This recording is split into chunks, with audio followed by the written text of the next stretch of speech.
name is Joseph Cumming. I'm the director of the new Reconciliation program here at the Yale Center for Faith and Culture. And it's my distinct privilege to introduce Professor Mohammad Qasim Zaman to you this morning. We're very privileged to have him with us. Professor Zaman is in the field of Islamic studies seen as one of the real hot properties, one of the real rising stars of the field of Islamic studies in North American scholarship. He was educated at the University of the Punjab for his bachelor's degree, and the Qasim University in Islamabad, where he got his MA, and then got his PhD in Islamic studies from McGill University. His early research focused on religious authority and Islamic law in the classical medieval period of Islamic history. But he has branched out since then to work on contemporary Islamic issues, and perhaps his best-known book, the Ulama in Contemporary Islam, Custodians of Change, analyzes the diverse and sometimes unexpected roles that Islamic religious scholars, the ulama, play throughout the Muslim world, the modern Muslim world, in negotiating the relationship between the Islamic tradition and the realities of contemporary society. And that book has won considerable critical acclaim and set new standards for scholarship in this area. I think it's also worth noting that he brings a particularly interesting perspective from the Indian context, though he also works on issues in Islamic thought in the modern Middle East and in the American Muslim community. So it is really a privilege for us to have him here to speak to us this morning. Thank you very much for coming, Professor Zaman. Please come take it away.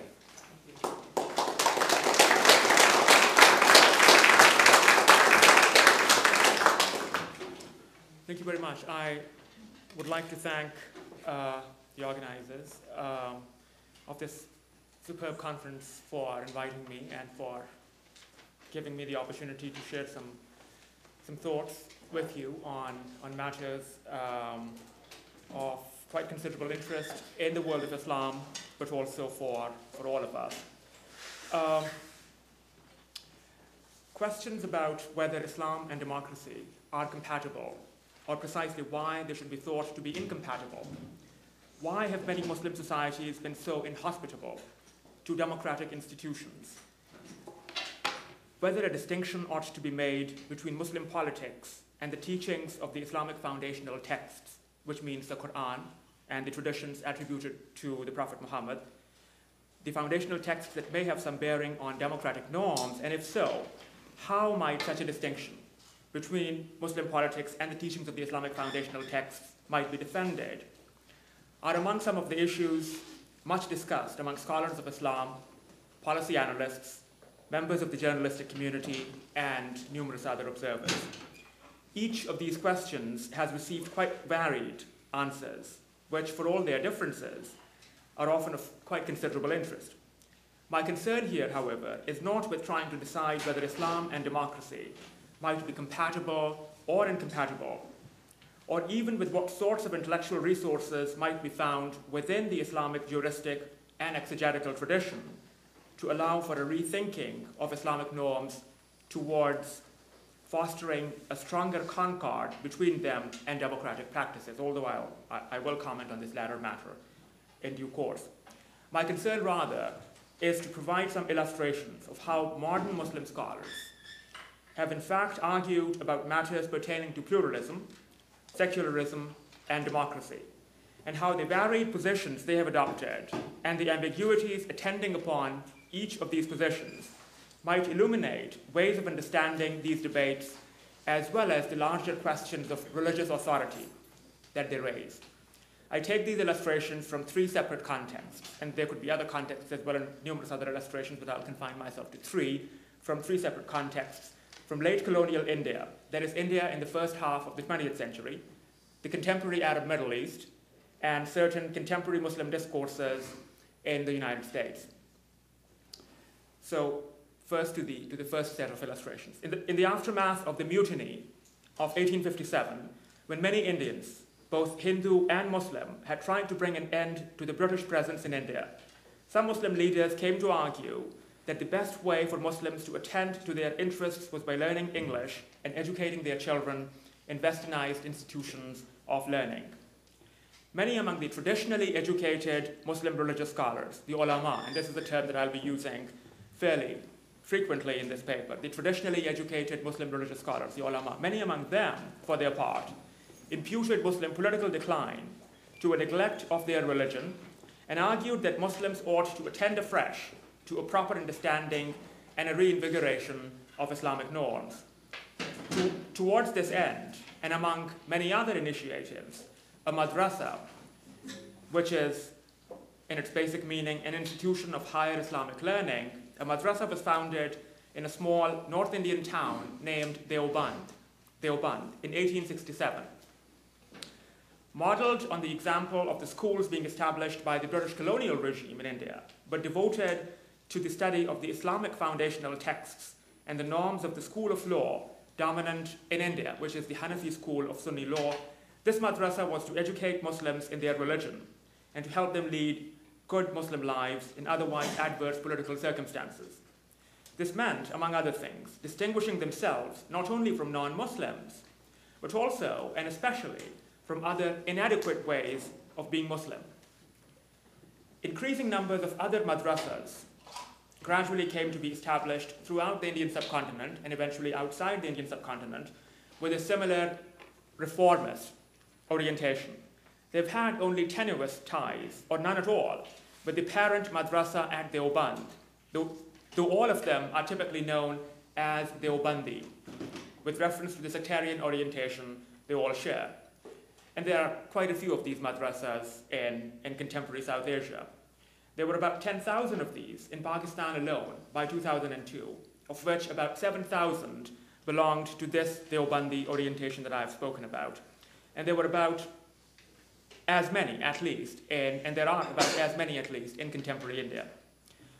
That the founders of the madrasa at Deoband had seen a reinvigoration of Islamic norms through education as the best means of preserving Muslim identity in colonial India does not mean that they were necessarily averse to forms of political mobilization. Not a few among the Deobandi ulama, among the Deobandi scholars, did continue to believe that Muslims ought to devote themselves to reforming their practices in light of the ulama's guidance, and that political involvements were at best a distraction from this primary goal. By the early decades of the 20th century, other Deobandis had, however, come to see political mobilization as an important, indeed essential means of preserving Muslim interests.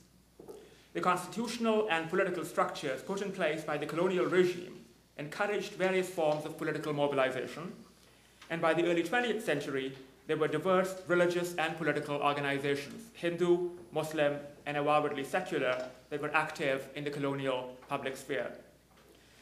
Colonial India was inhabited by several religious communities, of which Muslims were only one. In absolute numbers, the Muslims were a very substantial community, but they were no more than a quarter of the overall population of colonial India, which was dominated by the Hindus.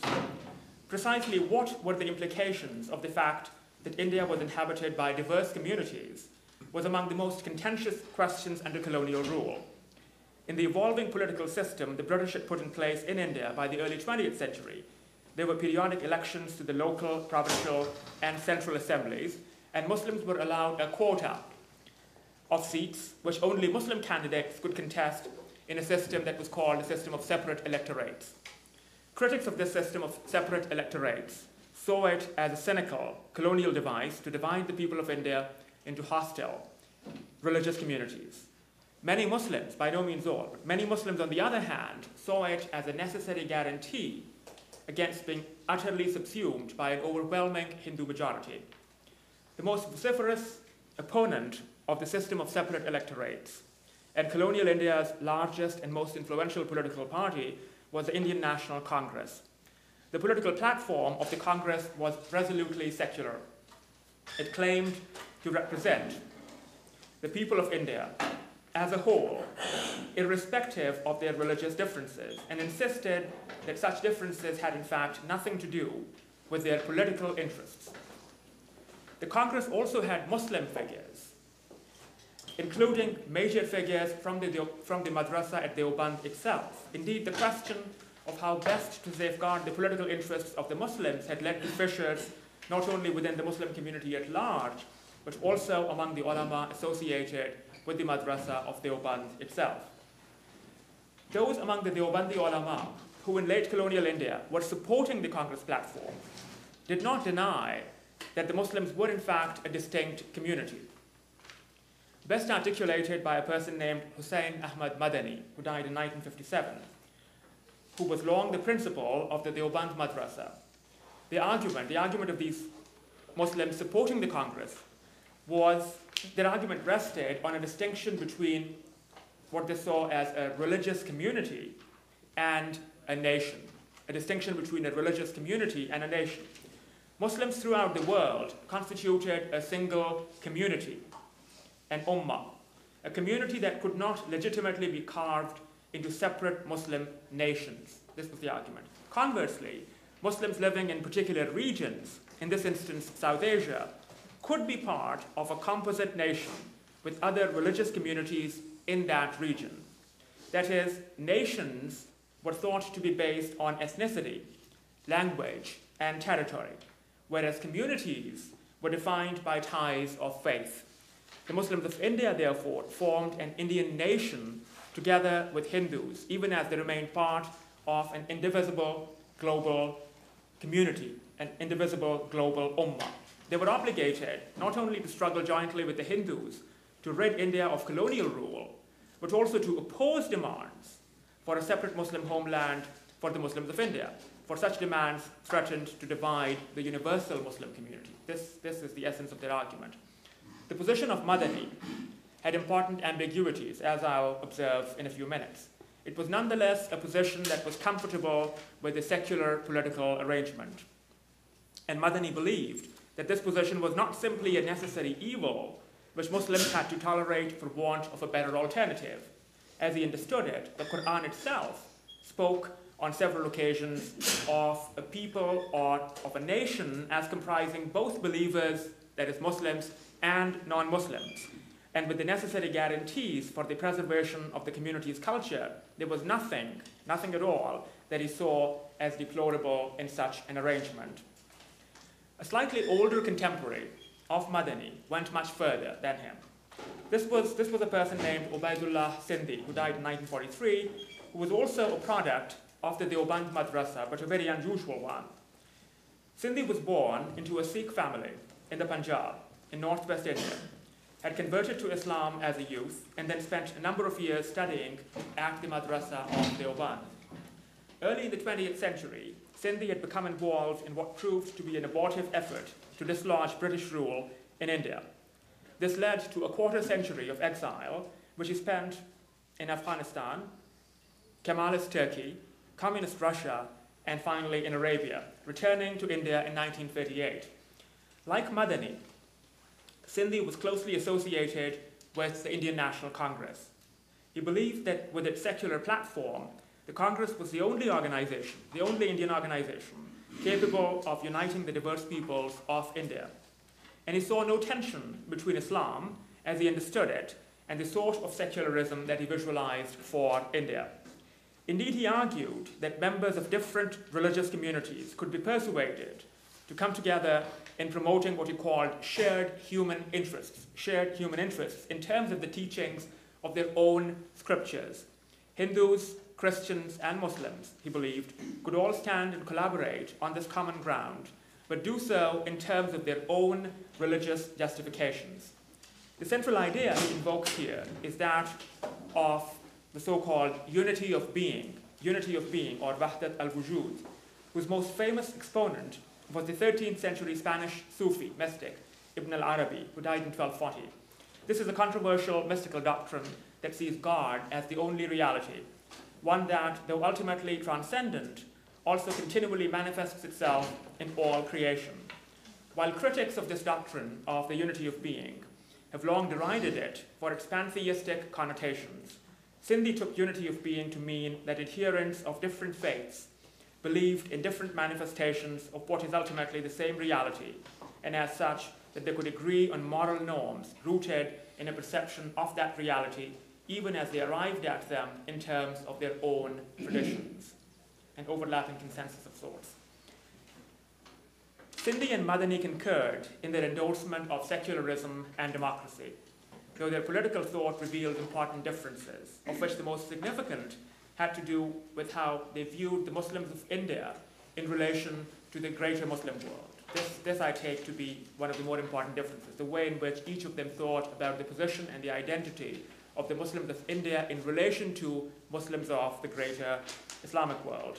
To Madani, as I've noted, the Muslims of the world were one universal community, though this fact did not prevent them from being part of territorially localized nations. The sense of belonging to this universal community of Muslims is nonetheless crucial to Madani's sense of a Muslim identity in India. Sindhi, on the other hand, argued that it was precisely the sense of belonging to a larger, worldwide Muslim community, whose richest cultural centers were thought to have existed outside India, that constantly got in the way of Muslim advancement within India. He advocated not that Indian Muslims ought to break with their religious or scholarly tradition, but that they not look exclusively outside India for intellectual models, and indeed that they ought to connect themselves both with the history of Islam in India, as well as with earlier non-Islamic Indian traditions. Only then, he argued, would they be able to think of Islam in something other than a merely imagined way, adapt their tradition to their local contexts, and in taking these local contexts seriously, contribute to the societies they actually inhabited, rather than societies they had supposedly originated from. A very different vision of politics was articulated by yet another Deobandi scholar, who was also a contemporary of Madani and Sindhi. All of this, by the way, was going on in the 1940s, so it was a remarkably creative time of intellectual ferment. This third person that I want to briefly talk about is named Ashraf Ali Thanvi, who died in 1943, and who is arguably the single most influential Sufi and scholar in the entire history of the Deoband movement. Thanvi was highly suspicious of the ulama's participation in politics, and contemptuous of those leaders, such as Madani, who had made common cause with the Hindu leaders of the Congress. Yet, despite his hostility to the Congress, which he saw as merely an instrument for Hindu interests, Thanvi's political vision was no less secular, in the sense of being predicated on a clear separation of the religious and the political spheres than that of Madani or of Sindhi. The Muslims of India, he argued, ought to attend to reforming their religious lives, for it was a heightened commitment to religious norms, not political activism, that offered the best means of guaranteeing their identity as well as their otherworldly salvation. The ulama's calling was likewise not to assume political roles, as some of his Deobandi colleagues had done, but to offer religious guidance to the people as well as to the political elite. Thanvi did not make any effort to deny that this secular vision, with its clear division of labor between religious and political functions, stood in tension with the example of none other than the founder of Islam himself.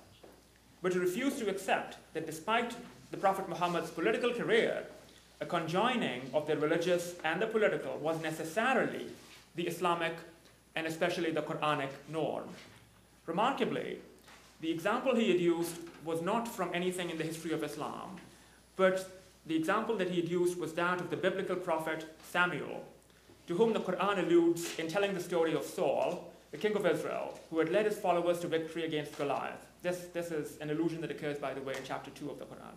It was Saul, the Quranic Talut, not the prophet Samuel, whom God had appointed as the king over the children of Israel when they had asked Samuel for a king.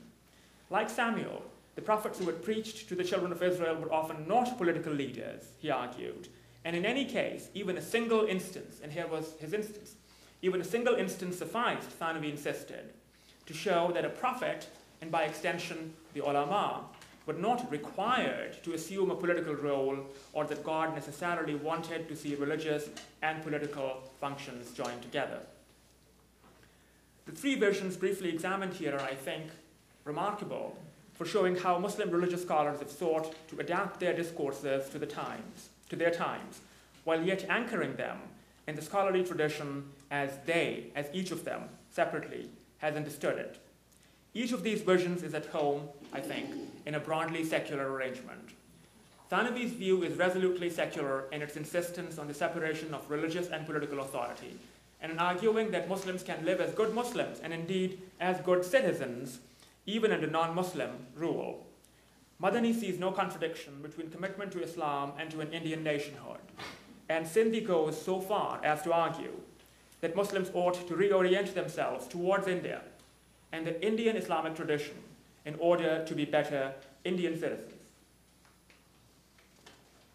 There is, however, no dearth of ambiguity in the ideas put forth by each of these three figures. Even as he saw little in secularism that troubled him, Thanavi did not think much of democracy itself, with objections that were closer to those of the medieval rather than of the modern Muslim critics of democracy.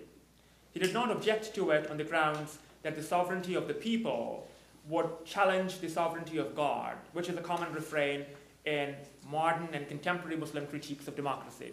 His principal criticism of democracy had to do, rather, with his poor view of the abilities of ordinary people. To him, there was no substitute for a government headed by a virtuous ruler, which again is directly in line with medieval Muslim philosophical critiques of democracy. To him, there was no substitute for government headed by a virtuous ruler, but his misgivings about democracy were also shaped by the experience of life in colonial India, where the introduction of electoral politics had raised the specter, among many Muslims, of an overwhelming Hindu majority coming to permanently dominate their religious minorities. Such fears were not helped by the fact that despite their professed commitment to secular ideals, the political discourse of several of the Indian National Congress's leaders had an unmistakable Hindu idiom, as a recent study has shown at great length. In this milieu, a colonial secularism offered assurances to him that an Indian democracy seemed not to. Madani did not share Thanavi's misgivings about either the Hindu-dominated Congress, with which he remained closely allied throughout his own political career, nor even about democracy itself. Yet even his vision of a post-colonial, secular, and democratic India is predicated on the virtual autonomy of the Muslim community within an Indian federation, with the Muslims nurturing their sense of belonging to the universal community, their ummah, keeping their own laws of marriage, divorce, inheritance, and other matters of personal status, tending to their own institutions of education, and receiving guidance in all this and more from their own religious scholars. Critics have seen this as a highly tenuous base on which to affirm Muslim commitment to a shared Indian nationhood, and it has fueled Hindu nationalist rhetoric about the foreignness of Islam in India. Sindhi, for his part, was far more committed than Madani to a genuinely secular political arrangement of which different religious communities could be equal members, brought together by a shared and robust stake in an Indian nationhood. Yet his position rested on a break with not a few revered figures among the ulama of the past and the present, and on what his detractors saw as idiosyncratic interpretations even of the views of those Sindhi wanted to muster to his side, such as Ibn al-Arabi. The result was a thoroughgoing marginalization from which Sindhi and his views have never recovered among Muslim circles, and especially ulama circles in South Asia. I turn now to a very different time and place. This was one set of illustrations. I turn now to a very different time and place for another illustration of discourses relating to democracy and to secularism. This comes from Yusuf Al-Qaradawi, born in 1926, and arguably the most influential of the Sunni ulama in the contemporary Muslim world. Qaradawi is an Egyptian scholar educated at Al-Azhar, the millennium-old center of Islamic learning in Egypt, though he has lived in Qatar since the early 1960s. Qaradawi has disseminated his views not just in print, but also through satellite television, Al Jazeera, and on the internet, and he has played leading roles in several international associations, including the European Council of Fatwa and Research, of which he was a founding member and serves as the president. He is, as one scholar has put it, truly a global mufti. Alongside numerous works on a remarkably broad range of topics, Qaradawi has written specifically on Islam and democracy, notably in a book titled The Jurisprudence of the State in Islam. According to Qaradawi, quote, "The essence of democracy is that the people choose those who would govern them, that they're not subjected to a ruler or a system that they despise, that they have the right to hold the ruler responsible when he errs, and to remove and change him when he strays, and that they are not driven against their will to economic, social, cultural, and political directions they don't recognize or approve of," unquote. To him, there is no heavier burden oppressing Muslims of the contemporary world than despotism. Indeed, it is through despotic governments that Muslims have been forced to submit to numerous other ills. Democracy recommends itself to him as the most effective available antidote to despotism and the ills of which it serves typically as a vehicle. Where many among the Islamists, Muslim fundamentalists, and the ulama have seen considerable tension between Islam and democracy, Qaradawi professes to see none. By far the most common of the Muslim reservations about a democratic system, as I noted a few minutes ago, relates to the sovereignty of the people, which is taken to contravene the idea that God alone is sovereign. God, it is held, is the exclusive source of law, and this makes any suggestion that a sovereign people might be able to overturn God's law nothing short of blasphemy. Qaradawi, however, is unperturbed by such concerns. The rule of the people ought to be seen, he argues, not in opposition to the rule of God, but rather in opposition to the rule of the despot. More fundamentally, Qaradawi's view of democracy does not necessarily require that the people should be able to overturn divinely instituted norms. The assumption here is that people exercise their sovereignty within constitutional bounds, and Muslims living in a predominantly Muslim democratic polity would likewise not wish to transgress the parameters for legitimate human action laid down in the Islamic foundational texts. At the same time, Qaradawi is highly critical of those who insist that in the presence of their sacred law, the Sharia, Muslims cannot legislate at all. As long as something is not explicitly forbidden by the foundational texts, it is, Qaradawi repeatedly insists, to be deemed permissible. This applies as much to the scope for new legislation as it does to systems of government such as democracy, with little precedent in the history of Islam. Indeed, in serving as a means of best meeting the contemporary needs of Muslims, democracy for Qaradawi is not merely permissible, it is nothing less than obligatory upon Muslims. Qaradawi's resounding endorsement of democracy is again not without either ambiguity or quite considerable contradiction. For one thing, the compatibility between Islam and democracy rests on the assumption that the citizens of the state are in fact predominantly Muslim and in fact good Muslims. This assumption underlies his confidence that certain basic Muslim beliefs and the parameters set by the foundational texts can remain unchallenged even with the sovereignty of the people in a democratic polity. He acknowledges that the Quran does not see rectitude as lying with the majority of the people. As the Quran puts it in addressing the Prophet Muhammad, quote, "If you were to follow most of those in the land, they would turn you away from the path of God," end of quote. It is such verses from the Quran that critics of democracy have sometimes adduced to assert its incompatibility with Islam. Qaradawi counters this criticism by arguing, however, that such Quranic strictures need not apply to members of a Muslim society, most of whom can be assumed, he says, to be among those who are knowledgeable in Islamic matters rather than ignorant, sensible, believing, and grateful to God, rather than ungrateful, which incidentally is the basic meaning of the most common Arabic term for an unbeliever, a kafir, ungrateful person. But if this sort of reasoning Qaradawi offers, if this sort of reasoning is meant to reassure fundamentalist critics of democracy, it also makes it clear that even Qaradawi would share their misgivings, the fundamentalist misgivings in cases where Muslims are in fact a minority in a democratic polity. A second ambiguity relates closely to the first.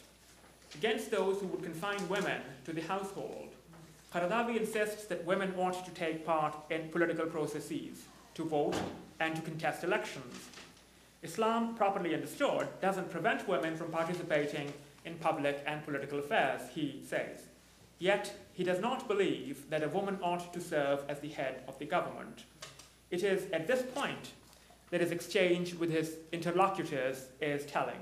As he reports it, those opposed to women's political participation argue that even if the highest political offices remain closed to women, but if they are allowed entry into a legislative assembly at all, they would exert authority over men, inasmuch as the legislative assembly represents a check on the executive branch of the government. Qaradawi counters this objection by noting that the authority to check the conduct of the executive belongs not to any particular member of the legislative assembly, but to the assembly as a whole, and most members of the assembly would, he believes, continue to be men rather than women. This sort of reasoning again suggests that Qaradawi would share his critics' misgivings if women were in fact to outnumber men in a legislative assembly. It is in terms of the same logic that he favors the participation of non-Muslims in the electoral process and their membership of the legislative assemblies. Such participation and membership is unproblematic as long as the Muslim majority continues to have the decisive voice. A third ambiguity relates to the question of secularism. Unlike the mid-20th century Indian ulama discussed earlier, Qaradawi is distinctly uncomfortable with the secular polity. Democracy does not pose a threat precisely because, as good believers, most Muslims are certain to want a state anchored in Islamic norms. In line with his endorsement of democracy, Qaradawi envisages a political system in which varied parties are allowed to exist and operate, and he argues against those who see such parties as divisive of the community's unity, their unity of purpose.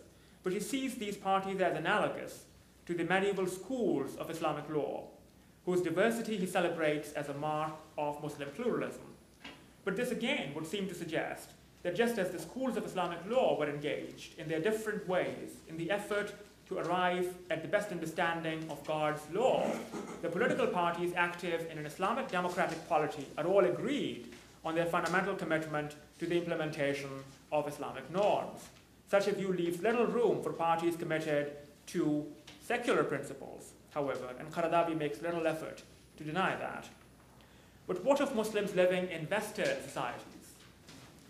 Simply put, Qaradawi is here an ardent advocate of modus vivendi. Muslims have a distinct way of life commanded by Islam, and Western democracies ought to allow them to pursue it. It is on these grounds, for instance, that he has argued for the right of Muslim girls to wear the headscarf in French schools. But Qaradawi has also argued for important accommodations that Muslims can make for a better life in Europe. While Muslim jurists have long insisted on the prohibition of all transactions involving financial interest, for instance, Qaradawi has argued that needs for adequate housing, without which it would not be possible to raise a good Muslim family, can be deemed to allow interest-bearing mortgage loans. But though he writes in a globalized world, and in making dexterous use of the internet and of satellite television, the solutions he prefers for his Western Muslim audience are not what he seems to want for Muslims elsewhere or everywhere. He has continued to write, for instance, on the impermissibility of financial interest. And there's no indication that his views on mortgage, as addressed specifically to European Muslims, have led him to rethink his broader position on this matter. Likewise, while a modus vivendi for Muslims in a European context takes secularism for granted, Qaradawi remains implacably opposed to a secular polity if the citizens happen to be predominantly Muslim. Some of the positions Qaradawi espouses clearly represent important departures from the Islamic legal tradition, yet he has avoided making them the basis of any sustained rethinking of the larger tradition, and indeed railed against those who would want to do so along lines not very different from those he seems himself to endorse elsewhere. quite a few contradictions. For all his considerable contradictions, then, many Muslims living in Europe and North America remain receptive to Qaradawi. There are increasingly confident voices indigenous to Western Muslim communities as well, however, and I want to briefly focus here on two illustrations of these. There are quite a few more, but I'll just talk about two. Abdulaziz Sachedina, a scholar of medieval Shi'i law and Islamic ethics, and professor of religious studies at the University of Virginia, and Khalid Abul Fadl, a scholar of Islamic law and professor of law at the University of California, Los Angeles, and I understand some years ago a visiting professor here as well. Both have written stimulating and well-argued constructive works on Islam and democracy, some of whose themes I briefly want to comment on here. In a book titled The Islamic Roots of Democratic Pluralism, published in 2001, The Islamic Roots of Democratic Pluralism, Sachedina proposes to approach the Quran afresh in order to demonstrate the compatibility of its teachings with democratic and pluralistic norms. While the Quran, on his reading, is strongly supportive of human rights, irrespective of creed, medieval Muslim exegetes and jurists typically privileged Muslims over non-Muslims, just as they privileged men over women. Sachedina acknowledges that the Quran does contain teachings that Muslims have used to justify their exclusionary and absolutist positions. But he insists that even these teachings need not necessarily signify what they have all too often been interpreted to mean. And he argues that, in any case, even these teachings need to be understood in light of the overall ethical and moral universe of the Quran. The pluralism that Sachedina endorses, and which he sees as endorsed by the Quran, is not merely a modus vivendi among otherwise incommensurable ways of life, learning to live together and having their disagreements mediated through the institutions of a democratic polity, nor is it simply a matter of tolerating other faiths in the hope that those committed to them would eventually see the light and a consensus on one's own view of the truth would eventually come about. To Sachedina, what Muslims need to acknowledge is that other religious traditions, and he speaks here only of the Abrahamic traditions, all represent equally valid paths of salvation. And he believes that the Quran, again, properly understood, in fact acknowledges the continuing salvific claims of other traditions. It is this recognition that underlies Sachedina's conception of pluralism. This understanding of Islam is at home in a secular, democratic polity, not least because it has no aspiration to dominate those committed to other traditions. There is much that Khalid Abul Fadl shares with Sachedina. In his case, too, we have a strong conviction that the Quran is fully in consonance with democratic norms.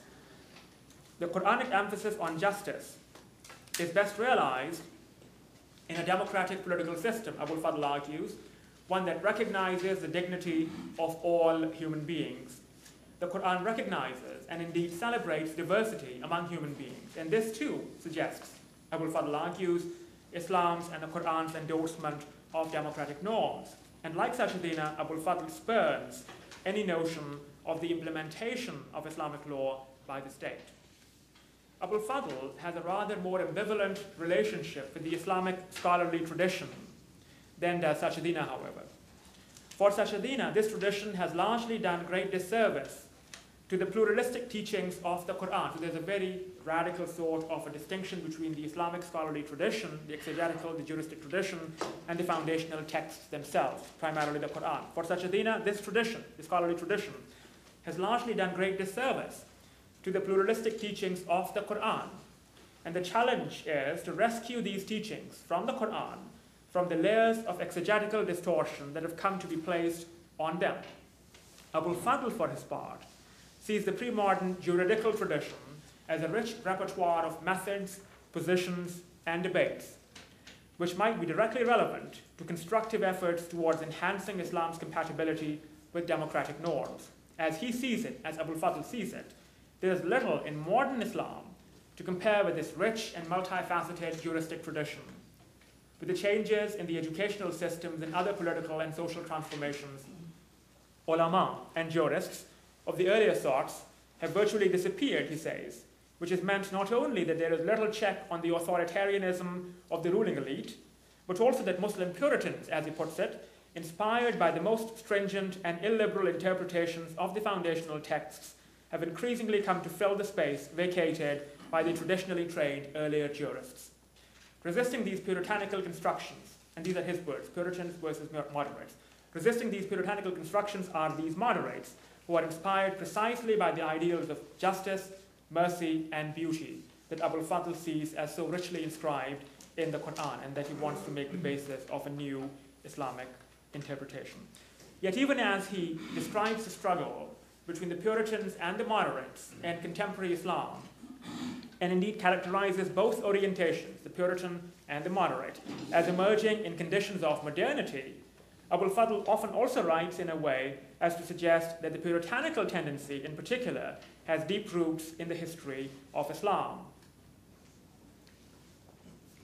For if the puritanical orientation is characterized, as Abul Fadl puts it, by a privileging of obeying over knowing God, and by attending far more to God's law than to the love for God, then surely there was no lack of Puritans in pre-modern Islam as well. That pre-modern exegetes and jurists typically did not interpret the Quran in ways Abul Fadl wants to suggests as much. And the fact that, like Sachadina, it is primarily with the Quran that Abul Fadl engages in speaking of pluralism and democracy, again suggests that he takes the resources offered by the juridical and the exegetical scholarly traditions, even when relevant to constructing a pluralist worldview, to be as meager as they are ambivalent. The sheer variety of the positions and the ways in which they respond with flexibility, in practice, if not always or necessarily in theory, to the particularities of their context suggests considerable potential for evolving accommodations between religiously committed Muslims and the secular democratic polities that they do or might inhabit. Yet, as I've tried to suggest, each of these positions comes with its ambiguities, and these have to do not only with the particularities of context, which they also have to do with, but also with the constraints the ulama's scholarly tradition imposes on them. Such constraints are felt differently, yet they are felt by all ulama, precisely because their very authority as ulama rests on their grounding in this tradition. It is because of these constraints, for instance, that Qaradawi wants both to affirm the compatibility between Islam and democracy and deny women and non-Muslims full participation in the public and political sphere, to deny that the consensus of generations of earlier jurists should be binding on contemporary Muslims, yet affirm positions that, with some exceptions, remain in line with the substance of medieval juristic consensus, to urge rethinking of Sharia norms, yet castigate others precisely for trying to do so, and so forth. Sachadina and Abul Fadl feel no such constraints, nor indeed do they wish to make their case on the side of the scholarly tradition. They do not, in a word, write as ulama. Don't think of ulama. Don't think very much of ulama anyway. This absence of constraint is without doubt crucial in enabling them to avoid precisely the sorts of ambiguity that plague other formulations on the relationship between Islam and democracy. The major difficulty in their case is posed, however, by nagging questions of religious authority. Assertions that the Quran, read and understood as a whole, or properly understood, resoundingly endorses pluralism and democracy are, at best, vague, never quite accounting for what it means to read it as a whole, or properly, or just how such a procedure can do away with the sort of passages on which illiberal, misogynist, and militant interpreters base their own discourse and practice. A Muslim might well believe, of course, that the Quran speaks to every member of the community, and indeed to all human beings, and that there ought to be no mediating structures of authority between God and the ordinary believers.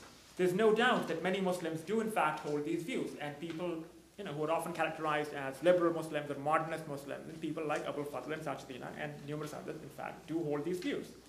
Yet many Muslims also find claims of some continuity with the past, and specifically with the historically articulated Islamic scholarly tradition to be persuasive as well. That particular norms are in fact grounded in a long history of engagement with the foundational texts and with earlier efforts to hone the understanding of these and other religious texts from one generation to the other. A continuous dialogue, a discursive tradition, carries authority, not merely because of the sense of continuity it promises, but also because Muslim scholars have long insisted that there is no better way of discerning what God might have intended for his creation. The appeal that the scholarly tradition carries is exemplified, for instance, in the continuing and in not a few cases growing influence enjoyed in many contemporary Muslim societies by the ulama, the sort of people that I've been speaking of for the most part, the scholars professing to be grounded precisely in this tradition. Viewed one way, then, there's a rich array of possibilities in thinking about democracy and Islam. Viewed another, none of these possibilities is altogether reassuring. Indeed, some of the most eloquent statements of Islam's compatibility with democratic norms turn out either in terms of an ultimately questionable commitment to recognizably democratic norms or of the questions of religious authority that they raise to be least satisfactory. Might there be a way of at least beginning to address this difficulty then? In concluding this discussion, I briefly want to consider two overlapping possibilities here. First, debates on educational, social, and political reform would, I think, do well to take the Islamic scholarly tradition seriously. Even those who recognize the importance of doing so often take a rather simplistic view of the tradition and of what it means to engage with it. The tradition in question is not merely, as I think would be clear by now, the tradition in question is not merely comprised of the Islamic foundational text, the Quran, and the reported teachings of the Prophet Muhammad. By the same token, to engage with it does not merely mean being able to selectively invoke passages from the Quran in the service of particular positions. It takes the argument nowhere at all. It means rather taking account of the historically articulated, scholarly, discursive tradition in its rich complexity and its multifaceted, often unresolved debates, and being willing to engage with those, the ulama, who derive their own authority from a grounding precisely in this discursive tradition. The scholarly tradition is scarcely the only site on which issues of reform might be debated. Yet, and for all its problems, it cannot but be one such site, both because of the authority that this tradition and its representatives still carry, and because, in their richness and complexity, facets of this tradition could conceivably lend themselves to bolstering, rather than necessarily to obstructing or impeding, reformist positions. Nor does an engagement with the scholarly tradition necessarily mean privileging the viewpoints represented by the ulama. Any such engagement does require, however, that they too be part of the conversation rather than being simply excluded from it for being reactionary. This is not only because of the influence that they exercise in their community, which is considerable, or because they themselves represent many varied strands of opinion. This too needs to be underscored. It is also because making them part of the conversation creates a challenge for their liberal interlocutors to also acquire some grounding in the intricacies of this same scholarly tradition. Indeed, given that there is no single authoritative view of what the tradition is or how to interpret it, the ulama themselves might be reminded of the diversity of positions their predecessors and contemporaries have held on any given matter, thus expanding the scope of their own toleration for new positions, or what amounts perhaps to the same thing, diluting the force of their opposition to such new positions. Second, it is not only the diversity and richness of the Islamic scholarly tradition that needs to be taken account of, but also that of Western political thought and specifically of Western democratic theory. Modern Muslim critics of democracy often try to justify the stringency of their opposition to it by pretending that the only thing to be expected in a democratic polity is the overthrowing of sacred law in the name of popular will, that the sovereignty of the people can in fact take no other form. For all his other contradictions, Qaradawi recognizes that this might be too simplistic a view of popular sovereignty, that the will of the people does usually attend to constitutional safeguards, and that the Sharia can broadly be understood precisely as the equivalent of such safeguards. There are rich, multifaceted debates on the role of religion, of course, in the liberal public sphere, the place of religious traditions, commitments, and communities in a democracy, whether liberal democratic norms are necessarily inimical to religious traditions, and what sort of liberalism might be best suited to accommodating varied religious traditions within it. None of this complexity and contestation is captured in Muslim caricatures of a Western-style democracy. Yet any informed discussion of the relationship between Islam and democracy requires taking careful account of it, taking careful account precisely of this complexity and contestation. Both of the possibilities that I've briefly noted here involve sustained attention to matters of education. Practically all Muslim countries have undertaken initiatives of varying scope and significance towards reforming education, and specifically institutions of religious education.